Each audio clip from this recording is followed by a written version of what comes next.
apa kabar semua? Senang sekali saya Rini Ayuning Tias dapat menjumpai Anda kembali dalam program kesayangan kita, Dokterku, disiarkan langsung dari studio El Sinta TV dan 95,7 FM Faith Radio Semarang. Seperti biasa, selama 1 jam ke depan, kami akan menyajikan informasi seputar kesehatan Anda dengan tema kali ini mengenai perkembangan anak disabilitas. Bagi Anda yang ingin bertanya langsung, silakan di 021 2520 666 atau bisa juga kirim pertanyaan Anda melalui email kami di dokterkuelsinta@yahoo.co.id. Dan hari ini kita pertama kalinya kehadiran dengan Dr. Ivan Rianto Wijaya SPAK. Beliau adalah dokter spesialis anak konsultan dari Dinas Kesehatan Provinsi DKI Jakarta RSUD Koja. Kita sapa dulu Dr. Ivan yang sudah hadir di samping saya tentunya. Dr. Ivan, apa kabar? Halo, selamat pagi. Kabarnya baik ya dok ya? Baik. Oh, luar biasa dokter. Hari ini kita kan mau berbincang-bincang gitu ya seputar temanya ini, yaitu penting nih, perkembangan anak disabilitas. Nah, untuk mengenal lebih dalam lagi gitu ya, karena kan tak kenal maka tak sayang nih ya. Sebetulnya yang pengertian dari anak disabilitas ini sendiri itu seperti apa sih, sehingga temanya ini menjadi sangat penting untuk kita ketahui bersama gitu, yaitu perkembangan anak disabilitas. Mungkin dokter pengertiannya dulu di awal nih dok. Oke, jadi kalau disabilitas sendiri itu kan kenapa penting? Karena kita kan baru saja melalui Hari Internasional Disability gitu kan. Nah, disabilitas sendiri itu kalau menurut undang-undang ya tahun nomor 8 tahun 2016 itu ada tuh undang-undang tentang penyandang disabilitas. Intinya adalah dia ada hambatan baik dari sisi fisik, sensorik, mental maupun intelektual dalam berinteraksi dengan lingkungan yang membuat dia jadi tidak sama atau tidak setara dengan warga negara yang lainnya gitu.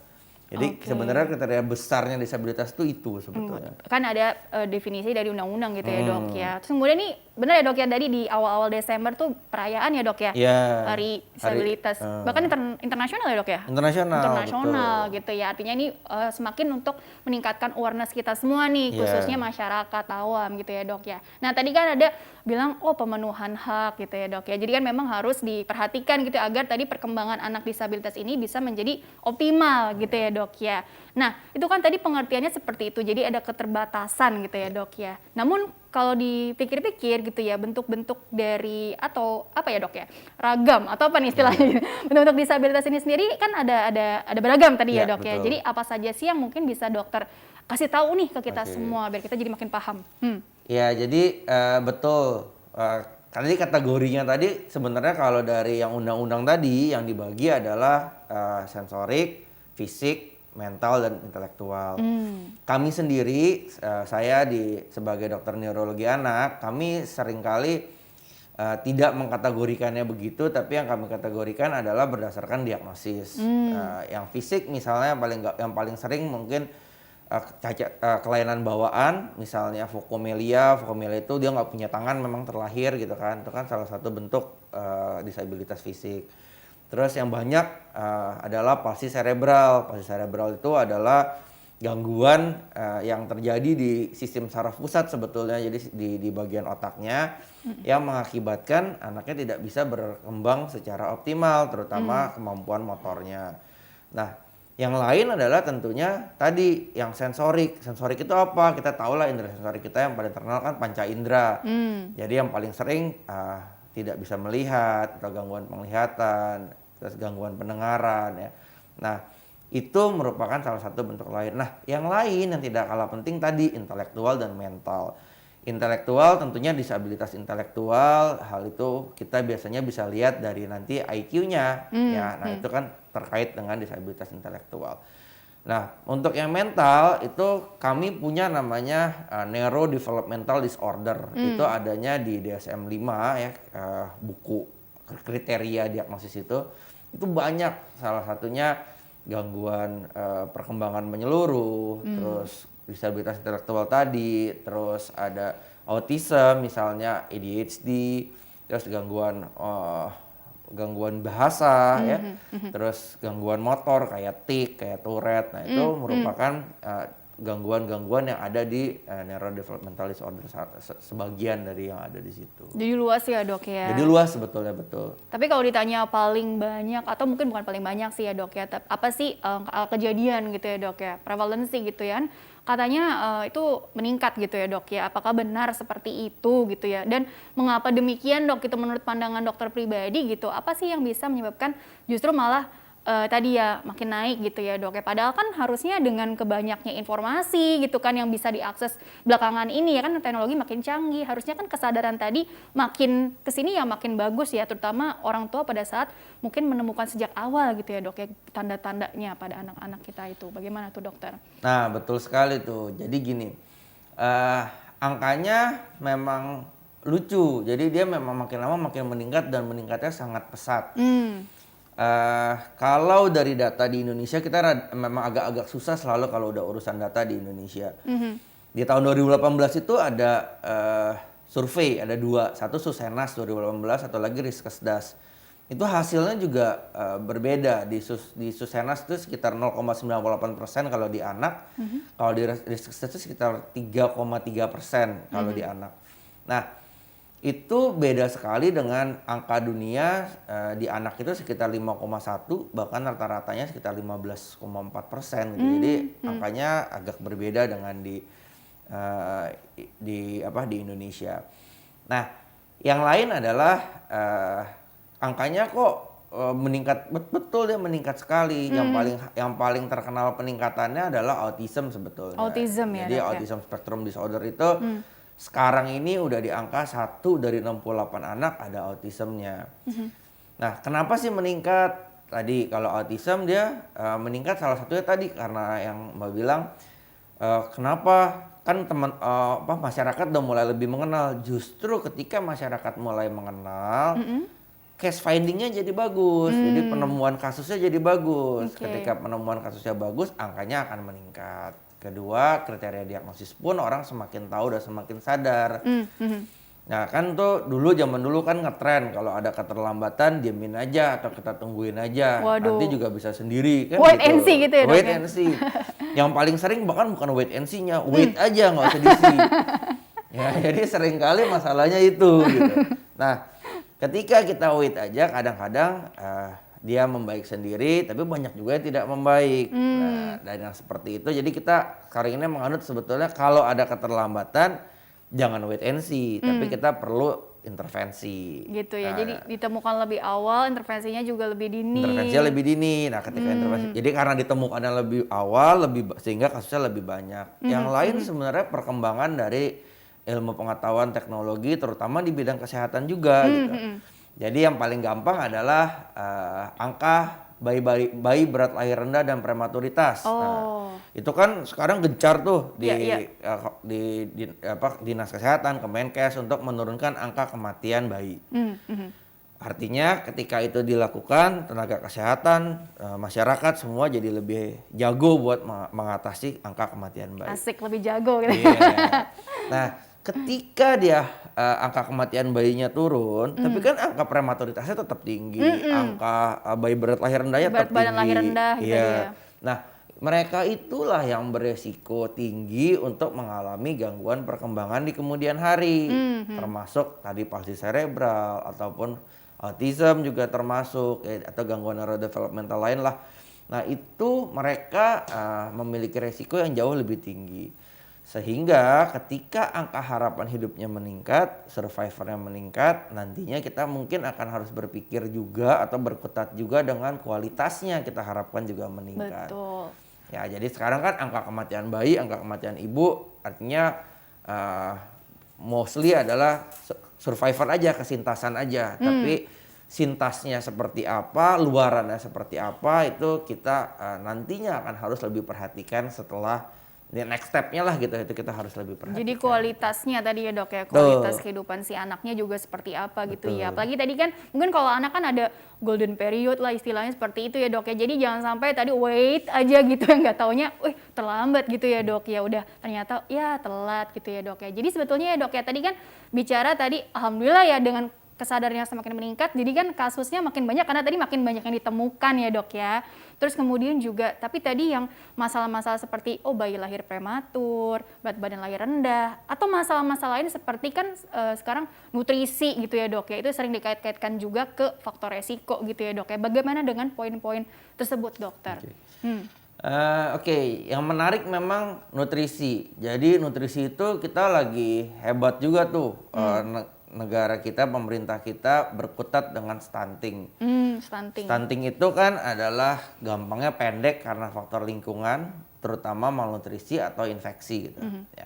Nah, stunting sendiri itu saya pernah bantu profesor saya buat mengerjakan penelitian di bidang itu. Jadi ternyata anak-anak dengan gangguan nutrisi itu dia angka kepandaiannya itu lebih rendah dibandingkan dengan anak-anak dengan yang normal-normal aja gitu, anak normal. Walaupun belum terjadi stunting. Jadi ketika terjadi stunting kita duga akan lebih rendah lagi. Nah, ada juga penelitian lain yang udah lama di negara lain. Kalau tadi kan yang di Indonesia, penelitian negara lain juga menunjukkan hal yang sama. Jadi begitu dia malnutrisi, apalagi malnutrisi berat, apalagi sampai stunting gitu ya, itu paling rendah tuh dia IQ-nya lah gitu ya. Nah, yang dilakukan mesti apa? Mesti intervensi dua, yaitu intervensi baik nutrisinya maupun intervensi perkembangannya. Jadi ketika kita lakukan intervensi nutrisi, jadi kita perbaiki nutrisinya, itu dia akan meningkat tentu IQ-nya, tapi tentunya tidak sebaik kalau kita kombinasi dengan stimulasinya juga kita galakkan. Nah, jadi hal seperti itulah yang sebetulnya penting gitu untuk di masyarakat. Kalau untuk tadi yang prematur tadi, yang utama adalah tadi selain pemantauan juga screening.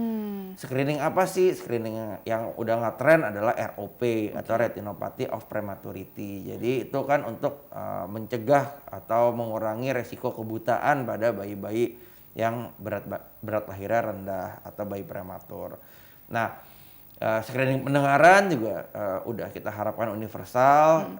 Di RSUD kami di Koja, di RSUD Koja sendiri kami udah melakukan tuh untuk ROP. Kami bekerja sama dengan RSCM, bagian mata RSCM tentunya. Nah, kalau untuk OAE-nya atau screening pendengarannya kami menggunakan OAE dan itu sudah bisa kami lakukan sendiri di RSUD gitu. Jadi semua bayi yang mau pulang kami OAE itu biasanya. Iya, jadi pentingnya screening juga tadi ya dok ya. Terus kemudian juga tadi ada kata kunci bagus juga tadi stimulasi gitu ya dok ya. Itu menjadi sangat penting ya dok ya. Oke dokter, kita jeda dulu sebentar, nanti dilanjutkan di segmen selanjutnya ya. Oke pemirsa, jangan kemana-mana, tetaplah bersama kami akan kembali sesaat lagi.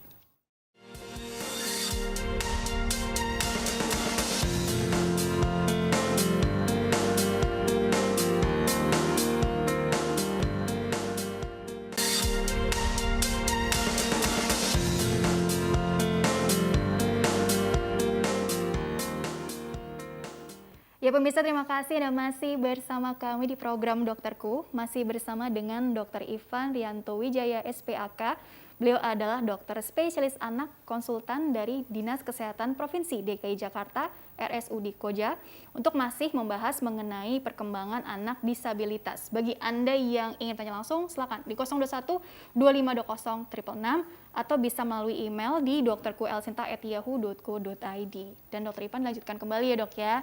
Jadi kan tadi kata kuncinya juga yang sempat dimention di segmen sebelumnya adalah pentingnya screening gitu ya dok ya. Sebetulnya sejauh apa sih screening ini sudah bagus dilakukan gitu ya dok ya. Apakah memang tadi tentunya kan mungkin ya dok ya ada orang tua yang tidak terlalu aware gitu, siapa tahu gitu ya dok ya. Tapi kurang lebih seperti apa sih pentingnya screening ini, baik dari mungkin nanti tenaga medisnya juga yang jemput bola gitu ya, agar tadi tercapai targetnya juga pemenuhan kebutuhan anak-anak disabilitas ini tuh bisa terpenuhi secara optimal gitu ya dok ya.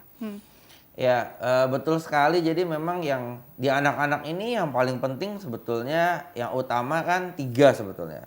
Bread and butter kami itu tumbuh, kembang, imunisasi. Jadi sebetulnya 3 itu merupakan kata kunci yang harus dikerjakan pada anak-anak. Tumbuh, jadi untuk tumbuh itu tentunya kita harus pantau tadi kan. Kita pantau, yang kita lihat adalah berat badannya, panjang badannya itu udah ngetren, tapi yang sering lupa lingkar kepalanya. Lingkar kepala. Ya, jadi jangan lupa berat badan, panjang badan, lingkar kepala itu tolong diminta diukur, diingatkanlah kalau ada ibu-ibu kader atau dokternya pun lupa mengukur berat badannya atau panjang badannya atau lingkar kepalanya, tolong diingatkan. Nah, nanti di situ itu ada satu buku yang udah bagus banget dibuat oleh Kemenkes. Sebetulnya buku pink itu buku sakti tuh sebetulnya. Ya. Jadi buku pink itu sebenarnya udah ada pertumbuhannya tadi, ya. Dia udah ada kurva-kurva tadi. Nah, itu diplot. Nah, kalau bingung ngeplotnya, minta tolong tadi tenaga kesehatannya buat bantu ngeplot. Nah, kalau ngerti ngeplot ya ngeplot sendiri ya monggo silakan gitu kan. Ya, itu satu. Kedua, perkembangan tadi. Nah, perkembangan juga sama. Itu ada screeningnya. Kalau kami sendiri ya tenaga kesehatan lebih gampang. Kalau misalnya tadi palsi cerebral, kalau anaknya masih mengepal di usia 4 bulan dia belum buka, nah kita mesti hati-hati, dia kemungkinan palsi cerebralnya besar. Terus kalau anaknya belum bisa menunjuk di usia 15 bulan, kita mesti hati-hati dia autis. Kalau dia belum bisa babbling di umur 9 bulan, kita mesti hati-hati dengan pendengarannya. Itu namanya red flag atau saya susah terjemahinnya sebetulnya karena bendera merah, jadi aneh kan. Jadi tanda-tanda Tanda alarm, bahaya lah gitu, alarm sign gitu ya. Nah, Oke. kalau luar negeri namanya red flag. Nah, kalau di buku yang pink tadi ya, buku Kemenkes itu juga sudah ada tuh apa saja perkembangan yang perlu di checklist atau perlu dites pada orang tua. Nah, jadi orang tua bisa cek sendiri di rumah, apakah anak ibu sudah bisa jalan, apakah anak ibu sudah bisa mengambil benda kecil. Nah, itu ada centang-centangnya. Nah, kalau di ibu-ibu, artinya di awam gitu ya. Nah, itu begitu ada satu yang dibilang tidak padahal harusnya sudah iya. Nah, itu tolong segera dibawa ke tenaga kesehatan supaya di assess lebih lanjut, diperiksa lebih lanjut gitu. Nanti tentunya akan diperiksa lebih lengkap apakah benar ada sesuatu atau tidak. Ya, jadi tadi screening dari perkembangannya. Kalau vaksinasi tentunya juga sama, itu ada di buku kuning di buku pink itu juga ada jadwal vaksinasinya, itu juga dipenuhi karena vaksinasi itu mencegah penyakit-penyakit yang dapat dicegah dengan imunisasi sehingga tentunya perkembangan anak jadi bisa optimal gitu kalau dia nggak sakit hal-hal tersebut. Oke, jadi sebetulnya ini udah disediakan dengan mudah ya. Tadi ada buku sakti, kita tinggal mengandalkannya tadi yang buku istilahnya kayak kartu kesehatan, buku kesehatan masyarakat, tapi ini khusus anak gitu ya dok ya. Ibu dan anak, ibu dan anak, KIA gitu ya dok ya, ya. Kartu betul. ibu dan anak yang warnanya pink itu artinya bisa dilihat tadi tumbuh kembang anaknya sudah sesuai atau belum, terus jadwal imunisasinya kapan dan lain-lain. Artinya kalau mungkin kesulitan tadi bisa minta bantuan tadi mungkin di posyandu, puskesmas atau di RSUD juga gitu ya dok, kurang lebih seperti itu. Jadi jangan ada alasan untuk tidak memeriksakan anaknya gitu ya dok ya, screening. Terus kemudian begini dokter, ketika memang ternyata dari hasil ini setelah diplot secara kuantitatif atau kualitatif begitu ya, ternyata tumbuh kembang anaknya ini belum sesuai dengan target atau seusianya segini nih gitu ya. Jadi lantas solusinya seperti apa? Tadi dokter bilang kan perlu di assessment lagi gitu ya dok ya. Lantas seperti apa sih dok sehingga nanti pasti kan ada treatment dong kalau memang anak ini membutuhkan gitu dokter. Jadi memang kunci utamanya adalah jangan tunggu. Jadi kita jangan tunggu anaknya benar-benar terlambat baru kita stres atau panik. Kenapa? Karena kalau sudah terlambat namanya intervensi. Intervensi itu kita harus melakukan sesuatu dalam tanda kutip terapi. Terapi juga banyak pilihannya, tergantung dengan diagnosis yang akan kita tegakkan atau yang nanti dilihat anaknya kenapa. Nah, dari situ kita akan tegakin diagnosisnya. Dari situ kita tentunya akan kita treatment. Tapi ketika sudah ada kecurigaan keterlambatan tapi belum dianggap terlambat, itu sebetulnya kita bahkan di anak normal pun kita harusnya stimulasi. Nah, stimulasi itu sendiri sebetulnya sama di buku pink itu ya, yang dari Kemenkes itu sebetulnya juga udah ditampilkan stimulasinya harus mengerjakan apa pada usia tersebut gitu. Ya, jadi poin pertama stimulasi, yang kedua kalau sudah ketemu gangguan kita harus intervensi secepatnya. Kenapa sih secepatnya? Karena makin cepat kita intervensi, makin baik hasilnya gitu. Contohnya pada anak-anak dengan palsi cerebral tadi. Kalau dia nggak diintervensi buru-buru, dia nggak diburu-buru di fisioterapi misalnya ya, anak-anak ini akan kaku tangannya atau bahkan kontraktur. Kontraktur itu ototnya jadi pendek. Ya, ketika pendek dia jadi menekuk terus nggak bisa ngapa-ngapain. Sedangkan kalau kita intervensi dini, hal tersebut bisa kita hindari sehingga ya walaupun dia mungkin berfungsinya kurang lebih sama, tapi nggak kontraktur, anaknya nggak kesakitan, nggak nyaman. Yang lain adalah misalnya anak-anak dengan keterlambatan bicara. Misalnya anak-anak dengan keterlambatan bicara, kalau kita perhatikan nanti kita akan lihat lagi diagnosisnya apa. Diagnosisnya bisa gangguan bahasa, bisa motor rational delay of speech, jadi jadi delay aja, bisa autism, bisa social communication disorder. Nah, jadi nanti dari diagnosis tersebut kita tentukan lagi apa yang mau kita terapi gitu. Jadi tadi jangan tunggu dan jangan puas juga gitu. Kalau cuman ini anak saya datang, dok, anak saya kayak telat bicara nih. Terus oh iya bu, anaknya speech delay gitu. Nah, speech delay itu kan cuman terjemahan bahasa Inggris dari telat bicara ya. Jadi bukan diagnosis dia sebetulnya. Jadi kita harus bergerak ke apa diagnosisnya sehingga kita bisa lebih cepat untuk melakukan tata laksana. Jadi tata laksananya juga harus sesuai dengan masalahnya gitu sehingga luarannya nanti akan lebih baik. Jadi misalnya anak-anak dengan tadi autism, ketika kita treat dari sejak lebih dini, kemungkinan dia membaiknya akan jauh lebih baik gitu. Gampangnya gini, ada angka keramat kalau guru saya pakai 5 tahun. Ada teman dari sejawat psikiatri, beliau pakai 7 tahun. Jadi ketika 5 tahun anaknya belum bisa bicara, wah kita udah pusing deh. Atau non-verbal autism, nah itu kita pusing tuh. Kita sangat takut anaknya nggak bisa bicara di kemudian hari gitu.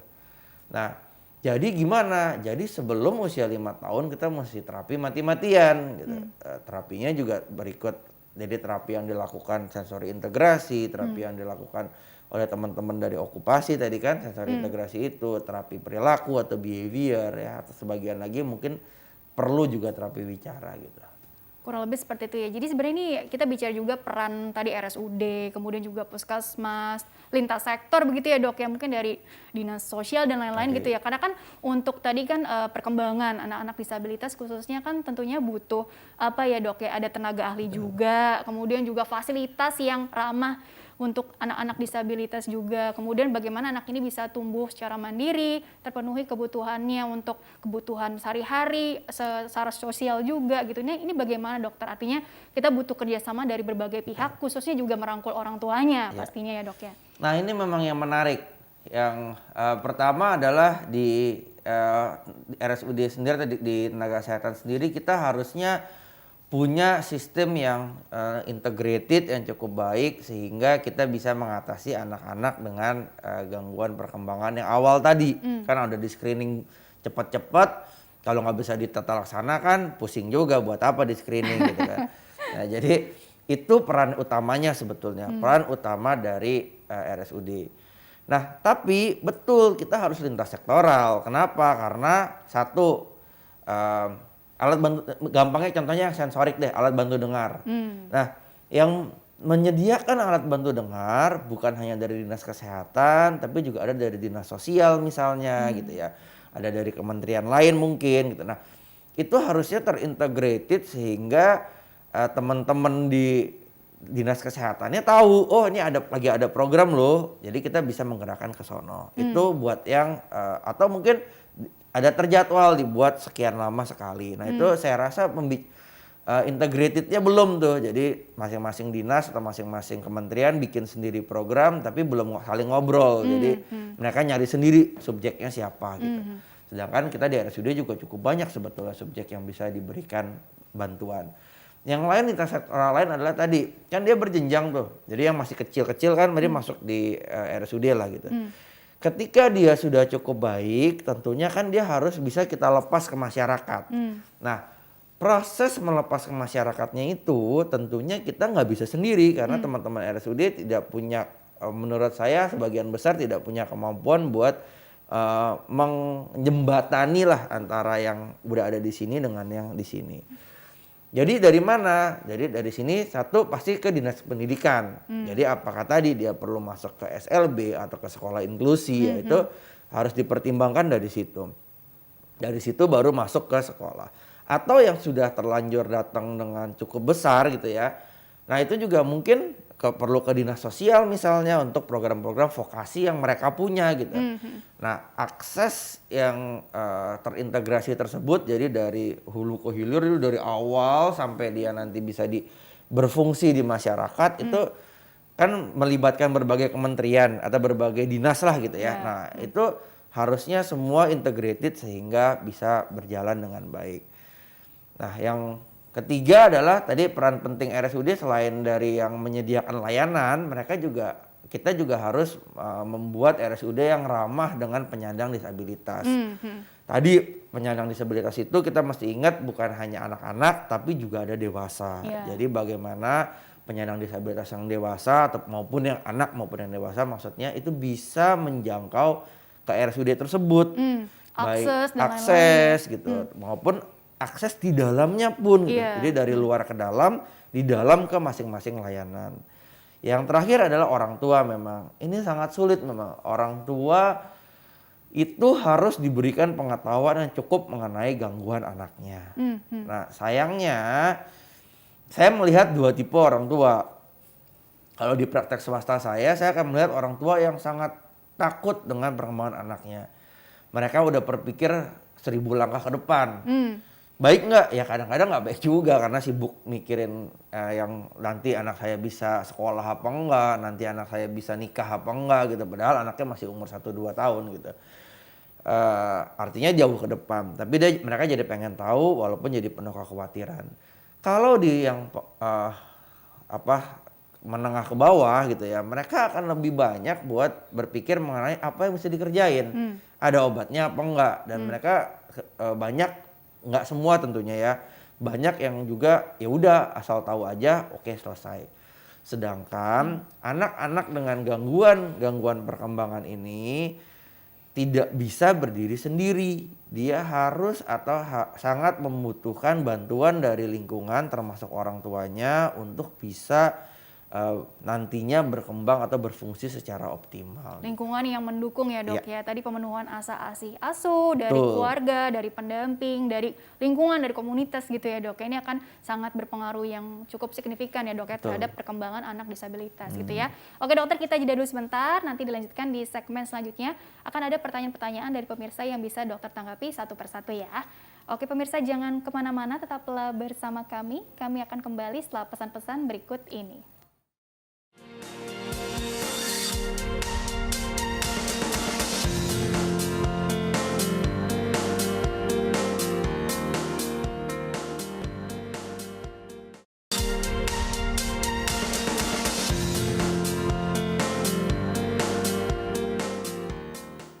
Ya pemirsa, terima kasih Anda masih bersama kami di program Dokterku, masih membahas mengenai perkembangan anak disabilitas bersama dengan Dr. Ivan Rianto Wijaya SPAK, dokter spesialis anak, konsultan dari Dinas Kesehatan Provinsi DKI Jakarta, RSUD Koja. Bagi Anda yang ingin tanya langsung, silakan di 021 2520 666 atau bisa juga melalui email kami pemirsa di dokterkuelsinta@yahoo.co.id. Format lengkapnya di bawah ini. Silakan dicatat, ada nama, alamat, usia, serta pertanyaan Anda sedetail mungkin.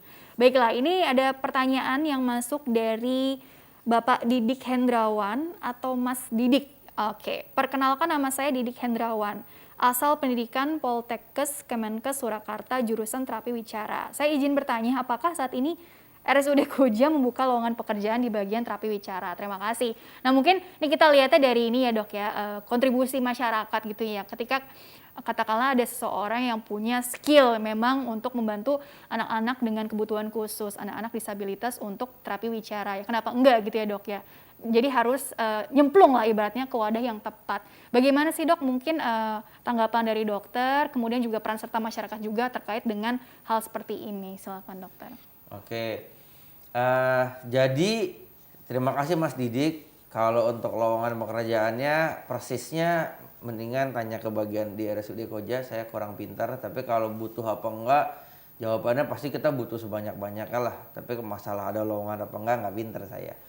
Nah, tapi yang mesti Mas Didik ingat adalah orang-orang kayak Mas Didik tuh sedikit gitu. Jadi teman-teman terapis bicara, teman-teman terapis OT maupun teman-teman fisioterapis ya itu jumlahnya tetap aja tidak banyak. Jadi walaupun semuanya dikumpulkan berbarengan, tetap aja sangat sulit menggapai seluruh lapisan masyarakat.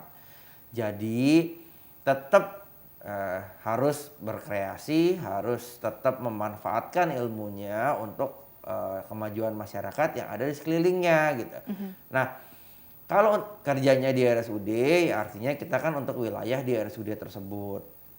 Yang paling kita utamakan itu, walaupun tidak terkunci hanya dari situ gitu. Nah, jadi sangat penting itu karena kadang-kadang kita suka sedih kalau tenaga profesional kayak Mas Didik misalnya memutuskan bekerja hal yang lain gitu karena udah dilatih untuk itu, jumlahnya juga tidak banyak, sedangkan keperluannya cukup banyak gitu. Nah, mungkin hal-hal tersebut perlu diingat gitu ya. Iya. Justru mengenai tenaga profesional ini ya dok ya, tadi kan justru sangat diperlukan sekali gitu ya dok ya. Kemudian juga stimulasi sih sebetulnya tadi dok ya. Kalau misalkan di rumah kan ada orang tua, tapi kalau memang di fasilitas kesehatan terdekat kan tentunya kan siapa lagi orangnya kalau bukan yang memang yang seperti ini gitu ya dok ya, tentunya sangat dibutuhkan. Oke, dokter mungkin ada tanggapan lagi terkait dengan pertanyaan ini atau kita bisa move on ke pertanyaan berikutnya dulu? Move on aja ke pertanyaan. Move on dulu, move on. Oke, ini pertanyaan dari Yanti dari Bekasi. Pertanyaan juga menarik juga dok, untuk anak berkebutuhan khusus atau ABK, bagaimana untuk pendidikannya atau mungkin tips memilih sekolah gitu ya dok ya, karena kan tadi kan anak beda-beda kebutuhannya gitu ya dok ya. Jadi apa bedanya sekolah inklusi dengan sekolah luar biasa? Ini biasanya dilihat dari apa dok? Dari dia tergolong yang mana sih? Atau mungkin kan ada, mohon maaf dok, kan pasti ada kalau penyakit nih kan ada ringan, sedang, berat gitu ya. Nah, untuk kondisi seperti kemampuan seorang anak ini juga bagaimana tuh dokter kalau dilihat dari nanti memutuskan sekolah yang tepat untuk beliau ini seperti apa? Oke, baik. Jadi pertanyaannya memang selalu sekolah. Kalau untuk sekolah, yang pertama SLB. SLB itu kan sekolah luar biasa. Mereka sudah punya tuh untuk yang yang tunawicara ya, untuk yang ada gangguan pendengaran ya itu kan udah ada sekolahnya khusus. Untuk yang ada gangguan penglihatan itu kan juga ada sekolahnya khusus. Jadi ya mereka memang harus masuk di sekolah luar biasa untuk menghadapi atau untuk lebih mudah beradaptasi dengan teman-temannya. Nah, yang berikutnya adalah SLB yang berhubungan dengan disabilitas intelektual. Itu yang lebih sulit. Jadi sebetulnya adalah anak-anak dengan disabilitas intelektual dengan nilai IQ yang tidak terlalu tinggi itu untuk mereka lah dibuat SLB tersebut gitu.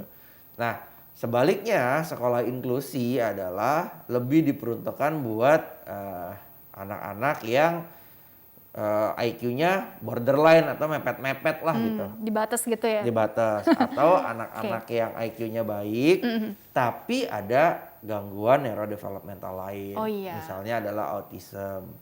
Jadi yang sering stigma di masyarakat itu kalau anak autis pasti bodoh gitu.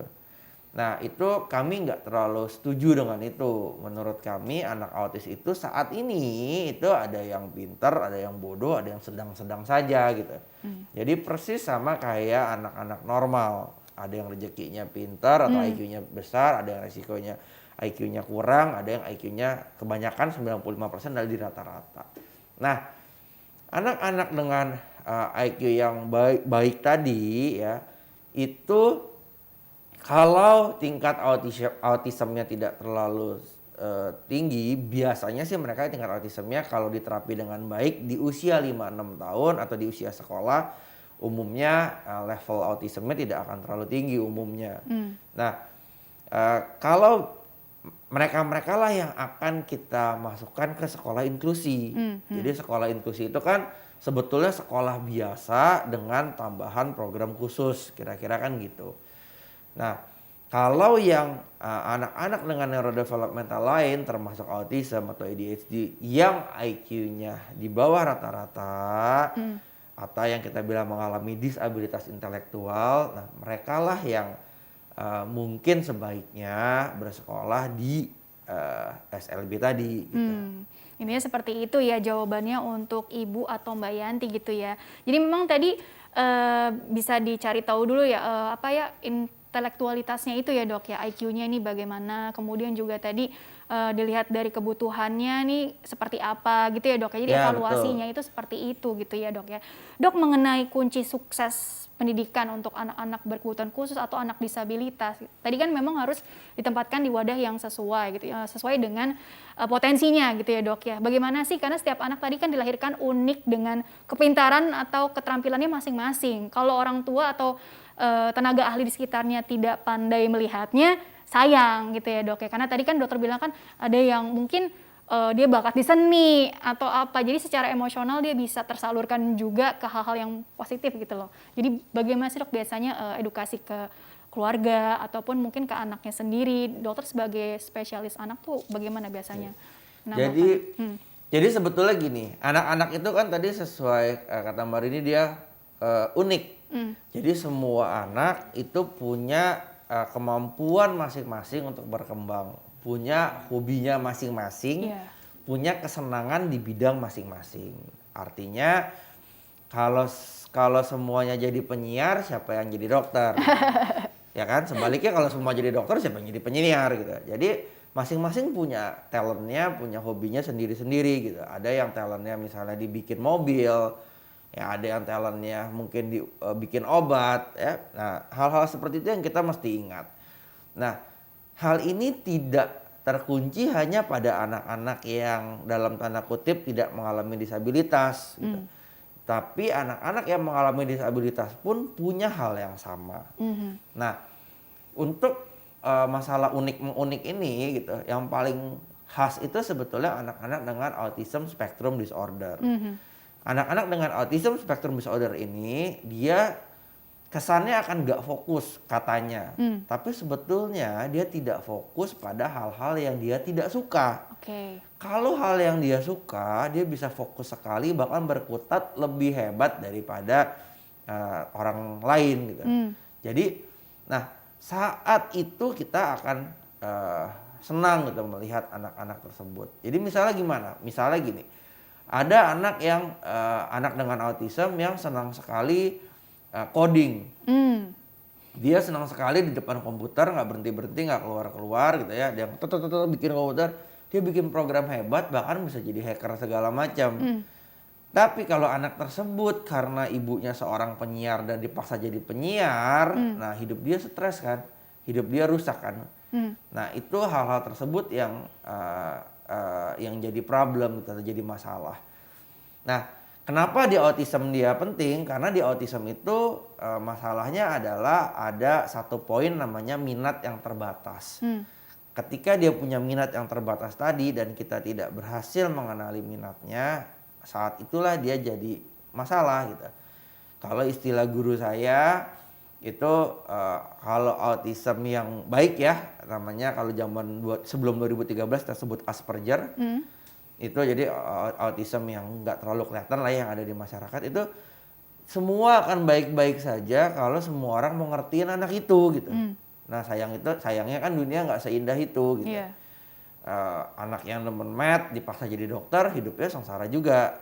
Nah, mungkin kalau anak-anak yang tidak ada gangguan atau tidak ada gangguan spektrum autis itu, dia masih bisa beradaptasi gitu. Nah, tapi kalau anak-anak dengan gangguan spektrum autis ini akan sangat sulit beradaptasi. Bukan nggak mungkin, tapi akan sangat sulit beradaptasi. Sehingga itu yang bikin jadi stres, baik anak maupun orang tuanya. Ya, terus habis itu jadi kesannya dalam tanda kutip berantakan gitu. Saya pernah punya pasien, anaknya seneng banget dengan ilmu peta. Tapi orang tuanya bukan bermaksud buruk, tapi dia berharap anaknya mungkin kayak seneng math nih, dimasukin ke akuntansi dan sebagainya. Ya itu pergulatan tuh di anaknya. Akhirnya anaknya ujung-ujungnya tetap aja habis dia lulus yang ini diambil juga si petanya gitu. Karena dia tetap aja maunya peta gitu. Yang ini cuman karena sayang sama ibunya. Tapi bukan nggak bisa kan, dia bisa saja. Tapi ketika dia menjalani hidupnya, dia sengsara juga, dia nggak demen juga Iya. gitu. Jadi memang idealnya sih orang tua tadi mengarahkan anak tuh sesuai minat bakatnya gitu ya dok ya. Supaya anak juga tadi happy gitu kan menjalankan aktivitasnya sehari-hari gitu ya. Oke dokter, kita jeda dulu sebentar, nanti dilanjutkan di segmen terakhir sekaligus nanti take home message dari dokter ya. Oke pemirsa, jangan kemana-mana, tetaplah bersama kami akan kembali sesaat lagi.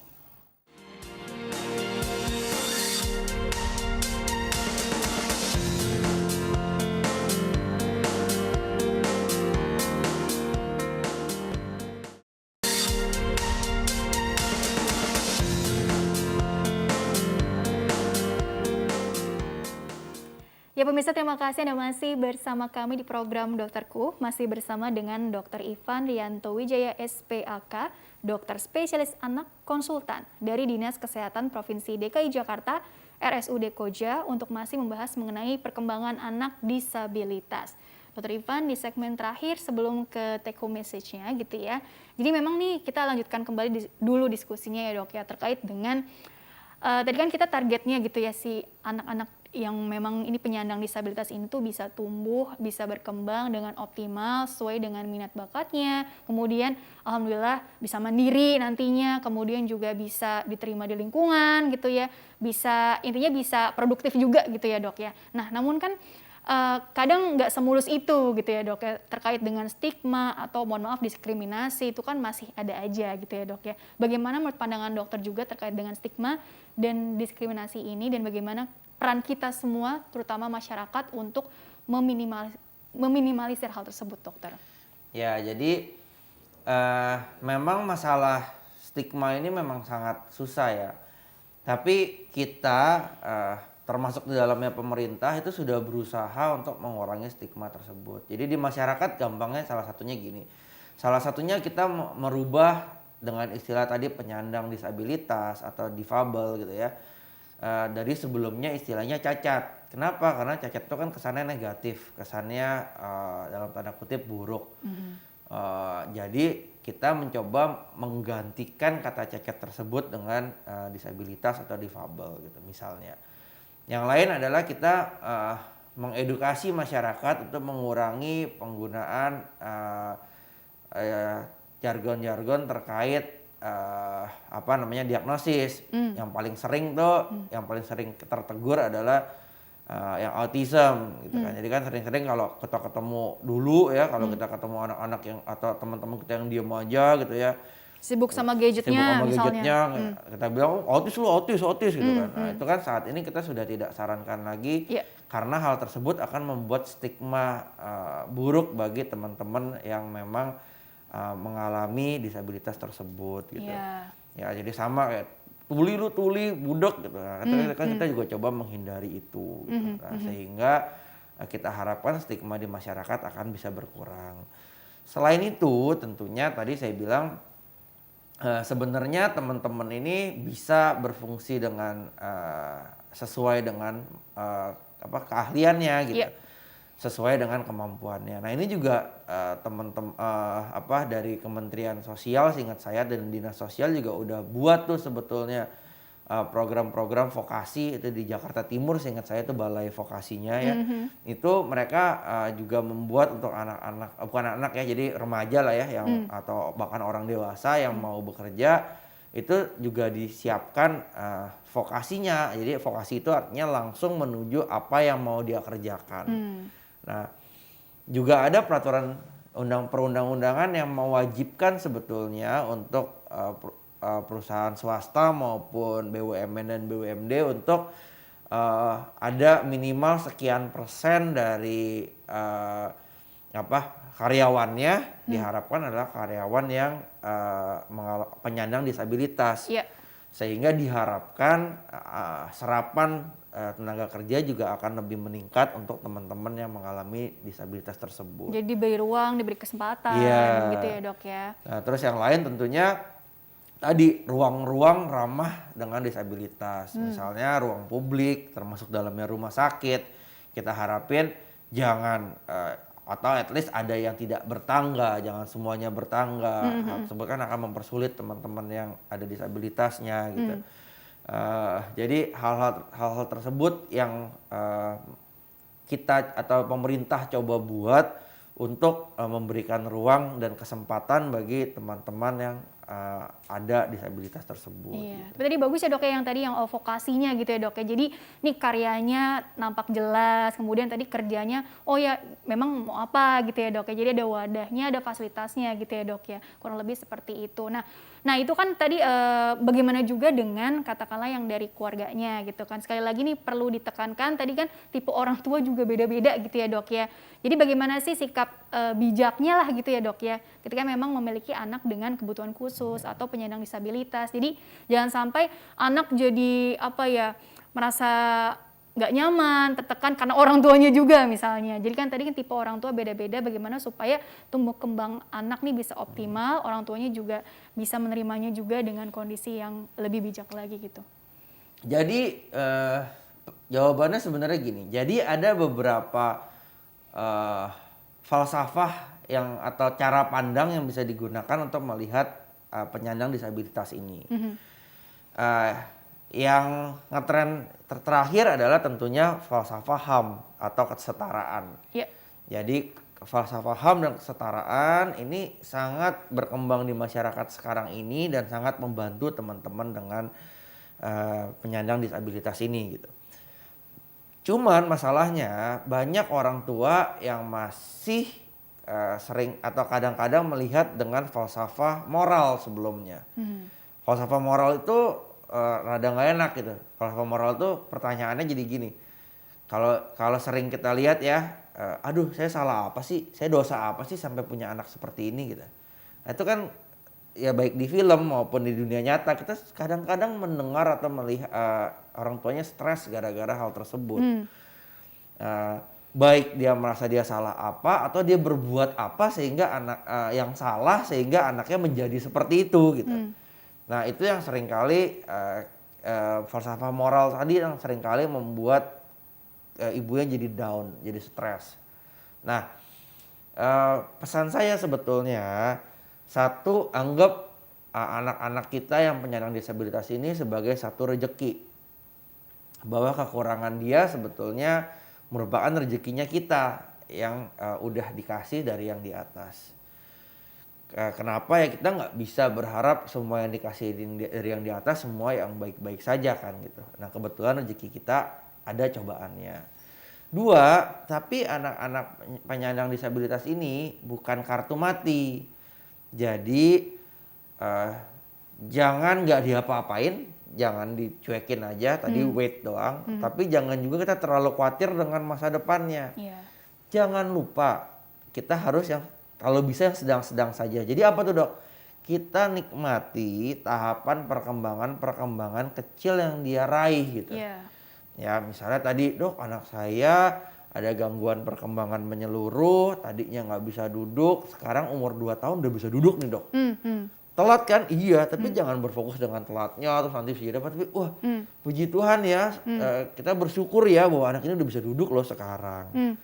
Anak dengan gangguan spektrum autis misalnya, dok dulu anaknya saya panggil cuek aja loh dok. Sekarang setelah diterapi, anaknya mau respon dok ke saya dok. Anaknya mau senyum dok sama saya dok dan mau bicara sama saya dok. Itu kita sudah anggap sebagai suatu keberhasilan kecil yang membuat kita bahagia dan membuat kita menikmati itu gitu. Jadi bukan begitu kita terapi kita harapin anaknya langsung bisa bicara, bisa ngobrol. Nah, jangan seperti itu juga gitu. Jadi kita selalu menikmati perkembangan anak persis kayak kita menikmati anak-anak dengan normal yang berkembang. Jadi kan anaknya bisa jalan terus jatuh dulu, anaknya bisa duduk jatuh dulu, nah itu kita nikmatin terus menerus. Bersyukur gitu ya fokusnya doknya. Oke dokter, mungkin karena waktunya juga terbatas, jadi mungkin kesimpulannya singkat saja mengenai tema hari ini, silakan. Baik, jadi kesimpulannya sebetulnya yang paling pertama adalah jangan lupa untuk melakukan pemantauan pertumbuhan dan perkembangan anak serta imunisasi. Karena 3 hal tersebut yang sangat berperan dalam membuat luaran anak-anak dengan penyandang disabilitas ini bisa jadi baik atau anak-anak berkebutuhan khusus istilah kita. Yang berikutnya adalah kami juga mohon bantuan dari masyarakat yang ini nggak akan bisa tadi, karena yang bisa melihat dengan falsafah HAM tadi adalah mostly adalah masyarakat sebetulnya. Nah, bahwa mereka-mereka ini adalah suatu individu yang perlu diperlakukan setara dan perlu diberikan kesempatan dan ruang untuk berkembang. Ya, kami sendiri juga punya kelemahan dari bidang kesehatan. Seringkali memang negativistik juga, bukan negativistik kita jelek-jelekin, bukan, tapi kami sibuk mencari kecacatan. Artinya ini kurangnya apa, bisa diperbaikinya apa gitu. Nah, masyarakat yang akan sangat bisa membantu untuk ya menimbulkan kebaikan tersebut, menimbulkan kesetaraan tersebut dan menghilangkan stigma-stigma yang ada sehingga kesempatan bagi anak-anak ini akan jauh lebih baik. Baik dokter, terima kasih telah berbagi ilmunya di sini ya. Insya Allah membawa banyak manfaat untuk orang banyak, sukses, sehat, dan berkah selalu untuk dokter Ivan ya. Amin ya rabbal alamin. Dan pemirsa, terima kasih juga Anda telah mengikuti program ini. Saya Rini Ayu Ningtyas beserta seluruh kru yang bertugas mohon undur diri dari hadapan Anda. Sekian dan sampai jumpa.